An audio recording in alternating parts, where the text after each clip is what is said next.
부활절 아침입니다.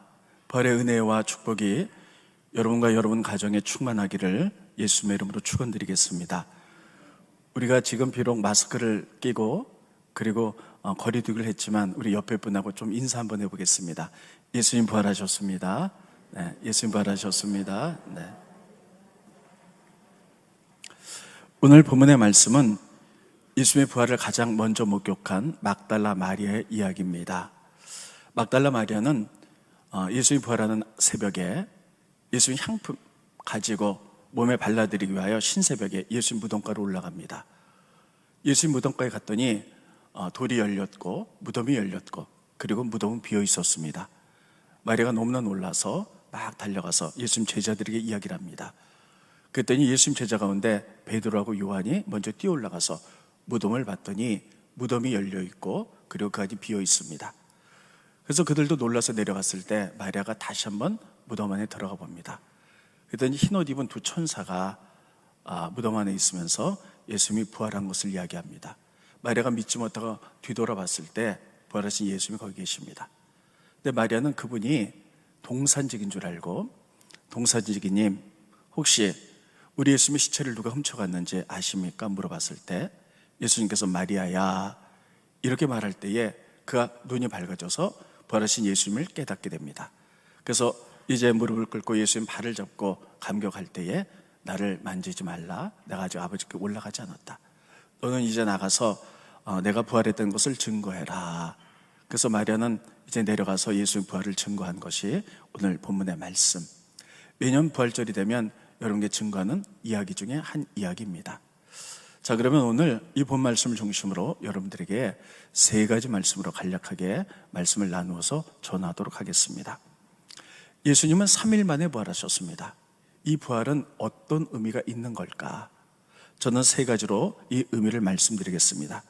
첫 번째, 예수의 부활은 사단이 이제 사망 권세를 우리에게 줬는데 그것을 깨트린 이런 놀라운 사건이 부활의 사건입니다. 창세기 보면 하나님께서 에덴 동산에 아담과 이브를 만드시고 거기서 하나님과 교제하며 영원히 살도록 만드셨습니다. 근데 사단이 뱀을 이용하여 아담과 이브를 유혹했고 아담과 이브는 이제 불순종해서 에덴 동산에서 쫓겨납니다. 그리고 그들에게 사망이 들어오게 됩니다. 그들을 에덴 동산에서 쫓겨날 때에 하나님께서는 그들에게 각각 저주를 내리셨는데 여자는 해산하는 고통, 남자는 노동해야 되는 고통, 뱀은 평생 배로 다니는 고통. 그러면서 그들에게 또 하나님이 가장 오래된 예언과 위로의 말씀을 줍니다. 앞으로 여자의 후손 가운데 메시아가 탄생할 것이다. 그리고 뱀의 후손 가운데 사단이 있을 텐데 이제 사단은 여자의 후손을 뒤꿈치를 물을 것이고 여자의 후손은 메시아는 뱀의 머리를 밟을 것이다. 이렇게 예언을 하는데 그 예언이 그대로 이루어져서 이 땅의 여자의 후손으로서 메시아 예수님이 오셨습니다. 예수님이 오셨을 때 사단이 예수님을 십자가에 못 박도록 그래서 잠시 발꿈치를 물었죠.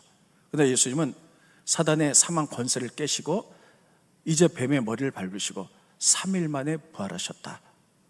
이렇게 성경이 기록하고 있습니다. 그래서 부활의 의미는 첫 번째 부활의 의미는 바로 사단이 때문에 들어온 사망 권세를 깬 것.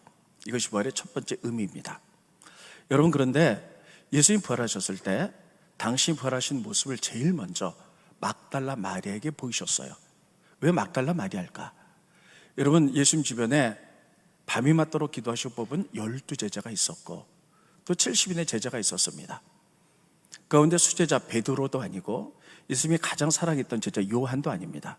예수님은 왜 막달라 마리아에게 부활의 이 영광의 첫 번째 모습을 보이셨을까 하는 거예요. 그것은 예수님이 사망 권세를 깬, 그래서 사단의 권세를 깬 이 부활의 사건을 가장 먼저 이해할 수 있는 사람이 막달라 마리아였기 때문입니다. 막달라 마리아는 어떤 여인이었냐면 7 귀신이 들린 여인이었어요. 그러니까 사단의 지배를 받았죠. 근데 예수님이 만나서 그를 불쌍히 여기사 사단의 권세를 끊어내셨어요. 그리고 그를 구원해 줬습니다. 그러니까 막달라 마리아는 사단의 권세 끊어지는 것이 무엇인지 경험한 여인이에요. 예수님 부활은 사단의 권세인 죽음, 사망 권세를 끊으신 사건이에요. 그래서 그것을 경험해 본 막달라 마리아가 제일 먼저 그것을 알기 때문에 그게 나타나셨던 사실입니다. 스크린을 보십니다. 창세기 3장 15절에 보면 이렇게 쓰고 있죠. 내가 너로 여자 원수가 되게 하고 내 후손도 여자의 후손과 원수가 되게 하리니, 여자의 후손 메시아는 사단의 머리를 상하게 해서 부활할 것이고, 또 너는 그의 발꿈치를 상하게 할 것이다. 메시아를 발꿈치를 밟아서 불어서 그래서 잠시 십자가에 죽게 만들겠지만 결국 너의 권세를 끊을 것이다. 이것을 제일 먼저 경험으로 알 수 있는 사람이 마리아죠. 스크린 보십니다. 누가복음 8장 2절에 보면 또 악귀를 쫓아내신가 병 고치심을 받은 어떤 여자들, 곧 7 귀신이 나간 자 막달라인이라는 마리아와, 마리아는 7 귀신, 7이라는 숫자는 완전 숫자죠. 완전히 귀신의 지배를 받았던 인. 그런데 예수님이 사단의 권세를 끊어낸 것, 이 경험을 제일 먼저 했기 때문에 여러분, 마리아가 사망 권세를 끊으신 부활하신 예수님을 제일 잘 알 수 있었기 때문에 이제 마리아에게 제일 먼저 나타나셨던 것입니다. 두 번째 부활의 의미는 어떤 것이냐면 세상 가치관을 무력화시키는 의미가 있습니다. 예수님이 십자가에 달려 돌아가셨을 때 죄명이 있어요. 로마에 의하면, 로마법에 의하면 반역죄입니다. 왜냐하면 그 당시 전 세계는 로마가 지배하고 있었고 이제 로마의 황제만이 왕이었어요. 근데 예수님이 왕으로 오셨다 이렇게 표현합니다. 그럼 왕으로 왔으면 로마 황제에 반역하는 것인가? 로마는 그렇게 받아들였고, 그래서 죄명이 이제 로마에 반역했다, 예수님의 죄명입니다. 더군다나 유대인들은 죄명을, 예수님을 신성모독죄 혹은 이단으로 봤습니다. 어떻게 하나님이 육신의 옷을 입고 이 땅에 오시냐, 인간이 되어서 오시냐, 저것은 이단이다. 그리고 예수님께서 돌아가시 전에 성전을 허물면 내가 3일 만에 회복시킬 것이다. 성전을 저렇게 수십 년 동안 지었는데 어떻게 3일 만에 다시 지어? 근데 예수님은 그 성전을 자기의 몸, 부활할 것을 미리 얘기하신 것이죠. 근데 그들이 깨닫지 못해서 이렇게 신성모독죄로 이렇게 몰아서 예수님을 십자가에 못 박아 돌아가시게 하신 것입니다. 예수님이 만약에 부활하시지 못했다면 예수님이 영원히 이 죄목 가운데 갇히게 됐을 거예요. 예수님이 살아나시지 못했다면 예수님은 반역죄, 신성모독죄, 그리고 이단, 이것 때문에 돌아가셔서 이런 꼬리표가 계속 붙었을 것입니다. 그러나 예수님은 3일 만에 부활하셔서 이 세상의 것들이 잘못된 것이다 하는 것들을 무력화시켰어요. 그래서 로마의 황제가 진짜 황제가 아니라 내가 왕 중에 왕이다, 세상의 가치관을 무력화시켰고, 뿐만 아니라 내가 바로 부활함으로 말미암아 메시아라는 사실을 많은 사람들에게 가르쳐줬어요. 그러니까 세상이 말하는 것이 틀렸다는 것이죠. 예수님만이 진리라는 것이죠. 여러분, 이것이 부활의 두 번째 의미입니다. 세상의 가치관, 잘못된 것을 무력화시킨 것. 예수님만이 진리인 줄 믿으시기 바랍니다. 그래서 믿음이 뭡니까? 우리가 그동안에 말씀대로 살기로 결정하는 것이죠. 그동안에는 우리들이 세상의 가치관대로 살았어요. 우리가 세상에 어떻게 하면 성공을 하고 어떻게 하면 잘 사는 건지 세상의 가치관이 있죠. 그러나 예수를 믿는다는 것은 세상의 가치관을 내려놓고 하나님이 어떻게 말씀하셨는지, 예수님이 어떻게 우리에게 삶의 모습을 보여줬는지 보시고 그것이 우리의 삶의 기준이 되는 것이에요. 그래서 그대로 살기로 결정하는 것. 왜 우리가 그렇게 살아갑니까? 예수님이 세상 가치관을 무력화시켰기 때문이고 그분이 부활하셔서 왕임을 선포하셨기 때문입니다. 그분이 진리이기 때문입니다. 세 번째, 부활의 세 번째 의미는 그분이 이 땅의 진정한 왕임을 확증하신 사건입니다. 여러분, 우리가 구약 성경에 보면요, 부활이란 말이 그렇게 많이 나오지 않습니다. 성경을 많이 읽으신 분들이 계실 거예요. 여러분 한번 생각해 보세요. 구약에 부활이란 말이 몇 번이나 나오나? 거의 나오지 않습니다. 아주 조금 군데 나와요. 그래서 이스라엘 많은 사람들은 부활에 대해서 어렴풋이 알았어요. 그래서 우리가 죽으면 수월에 내려갔다가 마지막 날에 부활하지, 뭐 이런 것들에서 그냥 어렴풋이 그렇게 알았습니다. 그런데 예수님께서 십자가상에 돌아가시고 3일 만에 부활하심으로 말미암아 부활이라는 것을 현실로 보여주셨습니다. 사람이 이렇게 부활하는 거야 하는 것들을 보여줬어요. 그리고 40일 동안 제자들에게 나타나시고 승천하시고 하늘나라의 왕이 되셔서 하나님 우편 앉아 계셔서 우리를 위해서 중보하시다가 마지막 때에 재림하셔서 우리를 심판하실 거예요. 그래서 그분이 부활함으로 말미암아 우리의 주와 그리스도가 되신 것에 대해서 확신하셨다는 것이에요. 우리에게 확증을 주셨다는 사실이에요. 그래서 사도행전에 보면 베드로가 이제 유대인들에게 담대히 전할 때 너희가 십자가에 못 박힌 그 예수가 부활하시고 승천하셔서 우리에게 주와 그리스도가 되셨다라고 그렇게 증거합니다. 스크린 보십니다. 사도행전 2장 36절에 보면 그런즉 이스라엘 온 집은 확실히 알지니 너희가 십자가에 못 박은 이 예수를 하나님이 부활시키셨어요. 그래서 너희들이 어렴풋이 알고 있는 부활이라는 개념에 부활은 이런 것이야. 예수님이 부활을 현실로 보여주시고 확증해 주셨어요. 천국에 가셔서 하나님 우편에서 왕이 되셨기 때문에 주와 그리스도가 되셨다. 주는 우리의 주인, 왕이시라는 뜻이죠. 그리스도는 메시아라는 뜻이에요. 이렇게 선포하고 있습니다. 여러분, 만약에 예수님이 십자가에 달려 돌아가신 사건으로 끝났다면 우리의 주와 그리고 우리의 메시아가 될 수 없었을 것입니다. 우리가 예수님을 믿는 궁극적인 목적은 천국과 부활을 믿기 때문입니다. 저희 교인 가운데 어제 밤늦게 우리 교회는 어떤 권사님의 어머님이 돌아가셨다는 그런 소식이 갑자기 날라들었습니다. 잠깐 위로하고 잠깐 이런 생각을 갖습니다. 우리가 부활과 천국이 없었다면 얼마나 애통할까. 그렇잖아요. 이 땅의 삶이 그냥 다라면 인생이 이렇게 허무할 수가 없겠죠. 그러나 우리는 예수님이 부활의 첫 열매가 되셨기 때문에 그 생명이 우리 가운데 있어서 우리가 부활할 것을 믿고 또 다시 천국에 갈 것을 분명히 믿습니다. 그것을 확증시켜 주셨고 부활의 첫 열매가 되셨기 때문에 우리는 그분을 주와 그리스도로 부르는 것입니다. 이렇게 부활의 세 가지 의미는 이런 의미가 있는 것입니다. 두 번째, 예수님이 부활하셨을 때 왜 그 당시의 사람들이 예수님을 못 알아봤을까 하는 문제입니다. 여러분이나 저나 오랫동안 저에게서 신앙생활 하신 분은 30년 이상 되셨어요. 그리고 20년, 10년 다 오래되신 분들이에요. 근데 며칠 뒤에 길거리에서 만났다고 제가 여러분을 몰라보고 여러분이 저를 몰라볼까요? 다 알아봅니다. 그런데 예수님의 제자들 다 버리고 예수님과 3년 동안 동고동락했고 그리고 예수님을 그렇게 사랑했던 막달라 마리아도 예수님이 부활했을 때 몰라봤다는 거예요. 예수님이 부활하셨을 때 마리아는 예수님을 보고 동산직인 줄 알았어요. 어떻게 몰라볼 수가 있을까? 또 예수님 주변에 12명의 제자가 있고 70명의 제자가 있어요. 이 70명의 제자 가운데 어떤 두 제자가 예수님이 십자가상에서 처참하게 돌아가신 모습을 보면서 다 끝났다 생각하고 그들이 자기의 고향 엠마오로 돌아가고 있었습니다. 근데 부활하신 예수님이 그들에게 나타났는데 몰라보는 거예요. 어떻게 몰라볼 수가 있을까? 성경은 이랬기 때문에 몰라봤다고 그렇게 기록하고 있습니다. 스크린 보십니다. 마가복음 16장 12절에 보면 그의 그들 중 두 사람 엠마오로 가는 두 제자들이 걸어서 시골로 갈 때에 예수께서 다른 모양으로 그들에게 나타나시니 다른 모양으로 나타나셨다는 거예요. 그렇다고 해서 둔갑을 해서 이상한 모습으로 나타났다는 것이 아니라 영광스러운 부활의 몸으로 나타나셨기 때문에 잠시 몰라봤다는 거예요. 왜냐하면 그들이 마지막으로 목격한 예수님은요 너무나 비참한 모습으로 돌아가셨어요. 제가 지난주에 여러분에게 말씀드렸죠. 예수님은 우리가 그림에서 보듯이 그냥 깨끗하게 십자가에 달려있어서 머리에 피 몇 방울, 손과 발에 피 몇 방울 그리고 깨끗하게 돌아가신 게 아니에요. 말 그대로 도살을 당하신 거예요.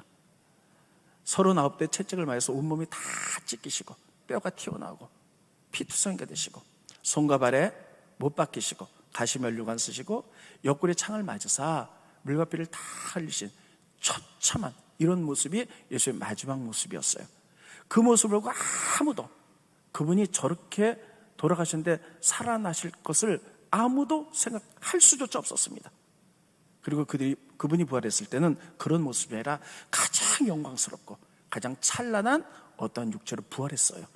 그러니까 당연히 몰라볼 수밖에 없는 것이죠. 이것을 통해서 우리가 부활할 때의 그 모습에 대해 성경은 기록하고 있습니다. 고린도에서 보면 부활 때의 모습은요 우리의 지금의 몸은 약하고 늙으면 병들고 죽는 모습입니다. 그러나 부활의 모습은요, 가장 찬란하고 아름다운, 가장 영광이 어떤 몸이에요? 그런 몸으로 부활하는 거예요. 여러분, 저는 지난 고난주간에 예수의 고난도 묵상해 보지만 예수의 부활의 모습도 우리들이 잠깐 묵상해 보았습니다.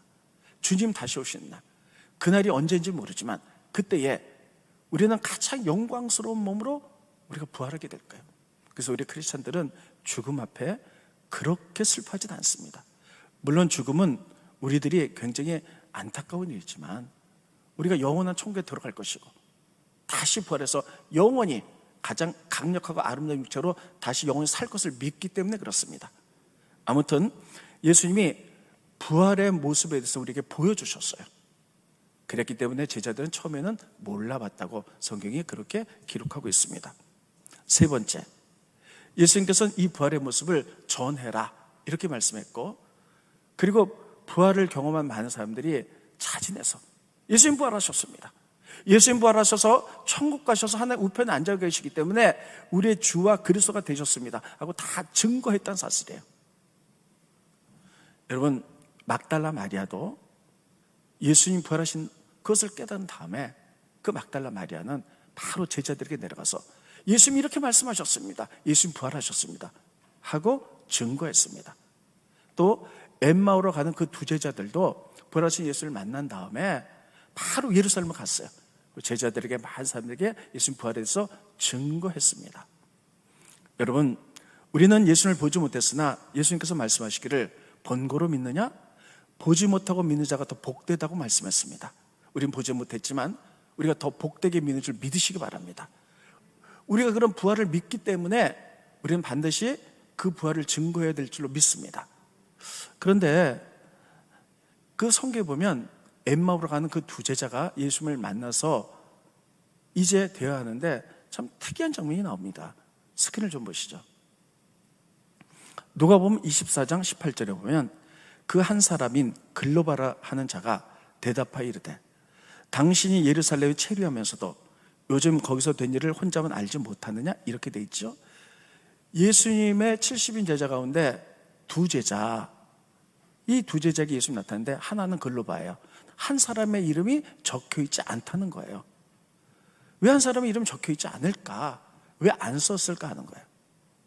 저는 이 부분을 보면서요, 이런 생각을 해봅니다. 아, 그 한 제자는 성경을 읽는 내가 되기를 원하시는구나 하는 것이에요. 왜냐하면 우리들의 사도행전은 28장으로 끝납니다. 그런데 모든 성경은 이제 서두가 있고 말미가 있어서 다 이렇게 아름답게 마무리 짓는데 사도행전의 28장이 끝날 때 이상하게 끝납니다. 그냥 중단되고 말아요. 사도 바울이 로마의 복음 전하기 위해서 죄수의 몸으로 끌려가서 옥에 갇혀서 복음을 전했다, 이렇게 끝나버리고 말아요. 그래서 많은 신학자들과 많은 사람들이 이렇게 해석을 합니다. 28장에 이렇게 갑자기 끝난 것은 사도행전 29장은 이것을 읽는 제자된 우리들이 그 삶을 이어가라는 것으로 우리는 그렇게 받아들입니다. 마찬가지로 우리가 그것을 그렇게 받아들인다면 예수님의 70인의 제자 가운데 예수의 복음을 전했던 이 두 제자 가운데 한 제자는 글로바예요. 한 제자의 이름은 나오지 않습니다. 왜 나오지 않을까? 그것은 그 무명의 제자가 성경을 읽는 여러분과 제가 되기를 원하고 계신 거예요. 여러분, 부활을 믿으십니까? 그러면 우리들도 글로바와 그 또 다른 제자가 되어서 그 또 다른 제자의 나의 이름을 써서 우리가 이렇게 예수님의 제자로서 복음을 전하도록 하겠습니다. 결정하는 여러분과 제가 되기를 예수님의 이름으로 축원드리겠습니다. 그런데 여러분, 우리가 말씀, 복음을 증거할 때, 그리고 특별히 예수 부활을 증거할 때 많은 사람들이 받아들이기 잤지만 많은 사람들도 안 받아들입니다. 그래서 지금부터 2000년 전에 예수님이 부활했는데 그게 나와 무슨 상관이야? 이렇게 안 받아들이는 사람도 있어요. 또 여러분, 오늘 오신 분들 가운데 사랑하는 남편과 또 사랑하는 부모님과 귀한 자녀들, 친척들에게 그렇게 복음을 전해도 안 받아들이는 분들이 있어요. 근데 그분들은 알아요. 예수님이 죽었다가 3일 만에 부활했다며, 그 믿음은 천국 가고 부활한다며 알긴 알아요. 근데 믿지 않는 거예요. 그러면 어떻게 하면 그분들이 믿을 수 있게 할까? 우리가 부활을 증거할 때 어떻게 하면 그들이 믿을 수 있게 할까? 그것은 성경에 나타나고 있습니다. 스크린 먼저 보시고 말씀을 전합니다. 스크린 보시죠. 그들이 서로 말하되 길에서 우리에게 말씀하시고 우리에게 성경을 풀어주실 때에 우리 속에서 마음이 뜨겁지 아니하더냐 하고, 한번 따라 읽겠습니다. 우리에게 성경을 풀어주실 때 우리 속에서 마음이 뜨겁지 아니하더냐. 지금 엠마오로 두 제자가 가는데 부활하신 예수님이 나타나는데 못 알아보는 거예요. 그래서 예수님이 구약 성경을 다 풀어주는 거예요. 다 풀어주고 말씀할 때 그들의 마음이 뜨거워졌다는 거예요. 그래서 부활하신 예수님을 알게 됐다는 거예요. 여러분, 우리들이 예수님 부활해서 전파하라 했지만 전하지만 받아들이지 않죠. 지식으로만 전하게 되죠. 그들의 마음이 뜨거워지기 위해서는 성령의 역사가 있어야 될 줄로 믿습니다. 믿음은 하나님의 은혜이기 때문이에요. 그래서 우리가 기도해야 되는 것은 하나님 은혜를 베풀어 주십시오. 성령께서 역사하셔서 이제 말씀을 증거할 때 그들의 마음이 뜨거워지도록, 그 말씀이 잘 박힌 못처럼 그들의 심령이 박히도록 은혜를 베풀어 주십시오.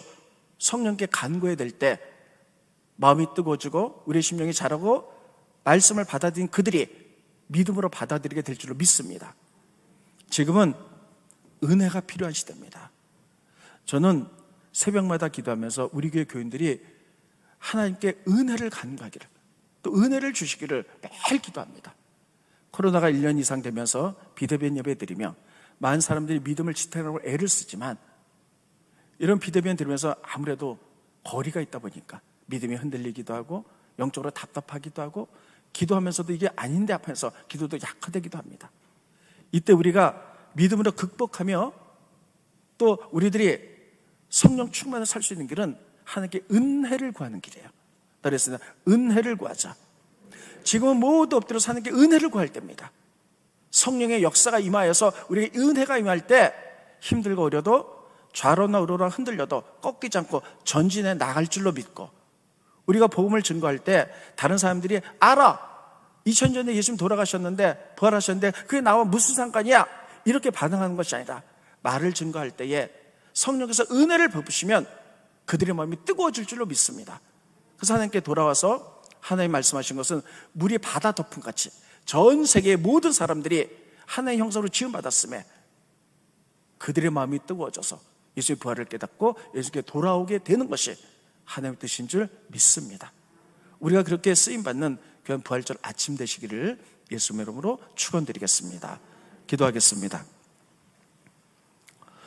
고마우신 주님, 은혜를 감사함을 드립니다. 부활절입니다. 예수님 부활하셔서 우리에게 부활의 첫 소망이 되신 은혜를 감사함을 드립니다. 하나님, 특별히 우리에게 은혜를 베풀어 주십시오. 성령께서 임하셔서 우리가 은혜 가운데 믿음 가운데 성장하게 하시고 극복하게 하시고 부활을 증거하라고 말씀하셨는데, 우리가 증거할 때 성령께서 은혜를 베푸셔서 이제 듣는 많은 심령들이 이제 심령이 뜨거워질 수 있도록 도와주시고 잘 박힌 모처럼 하나님의 말씀을 받아들여 그들도 하나님께 다 돌아온 놀라운 역사가 일어날 수 있도록 축복하여 주시옵소서. 우리에게 부활과 천국의 소망을 주신 예수님의 이름으로 간절히 기도하옵나이다. 아멘.